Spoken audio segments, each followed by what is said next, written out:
бо мақсади пешгирӣ аз ҳолатҳои истифодаи беҳудаи нерӯи барқ ва дар ин самт тарғиби сарфаю сариштакорӣ ки метавонад иқтидори энергетикии мамлакатро ҳифз намояд, дар ҳама шаҳру ноҳияҳои вилояти Суғд ситоди корӣ ташкил карда шудааст, ки таҳти роҳбарии мақомоти корҳои дохилӣ фаъолият мебаранд ва яке аз самтҳои онро дар баробари бурдани корҳои фаҳмондадиҳӣ, рӯёндани қарз ва пардохти маблағи масрафшуда ташкил медиҳад. Оиди оқилонаву сарфакорона ва мақсаднок истифодабарии нерӯи барқ муроҷиатномаи ширкати барқи тоҷик вобаста ба тағйирёбии иқлим ва таъсири он ба истеҳсол ва интиқоли саривақтии нерӯи барқ пешниҳоди аҳолӣ гардида буд. Вазъи ба маълумадар шаҳрвандон, роҳбарони корхонаву ташкилотҳоро водор месозад, ки барои расидан ва ҳифзи истиқлолияти энергетикӣ ҳиссагузор бошанд. Шахсони воқеӣ ва ҳуқуқиро зарур аст дар ҳолатҳое ки бо дигар нерӯҳои гармидиҳӣ мумкин аст истифодаи барқро иваз намуд ё ҷои таҷҳизотҳои баландшиддат барои истифода кардан аз технологияҳои каммасраф кӯшиш намоянд. Фаъолияти дастаҷамъонаи ниҳодҳои давлатӣ ва сафарбар намудани гурӯҳҳои корӣ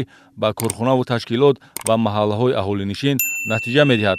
Масалан, дар шӯъбаи яки вазорати корҳои дохилӣ дар шаҳри Исфара 4 гурӯҳи корӣ созмон дода шуда, аз 10 декабр то 8 январ маблағи рӯёндашуда аз ҳисоби қарздорӣ аз барқ зиёда аз 3 млн 700 000 сомониро ташкил медиҳад. Дар ҳамин давра дар ноҳияи Мастчоҳ 4 гурӯҳи корӣ фаъолият бурда, зиёда аз 2 млн 770 000 сомонӣ маблағи қарзӣ барқарор карда шуд.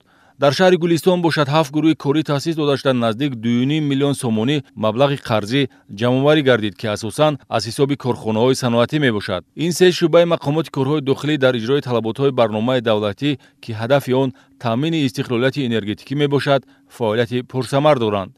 ҳамарӯза фаъолияти гурӯҳҳои корӣ таҳлилу ҷамъбаст гардида барои натиҷабахшии фаъолият дастур дода мешавад. имкониятҳои самараноки кор бо муштариёни барқ ва аз ҳисоби қарздорон рӯёндани маблағ мавзӯи меҳварии ҷаласаҳои корӣ аст. тавре аз натиҷаҳои корбарӣ бармеояд ҳолати худсарона пайваст намудани ноқилҳои барқӣ берун аз ҳисобкунаки барқӣ, яъне дуздии барқ низ ҷой дорад, ки барои бартараф намудани чунин ҳолатҳо гурӯҳҳои корӣ аз таъсиррасониҳои ҳуқуқӣ истифода мебаранд.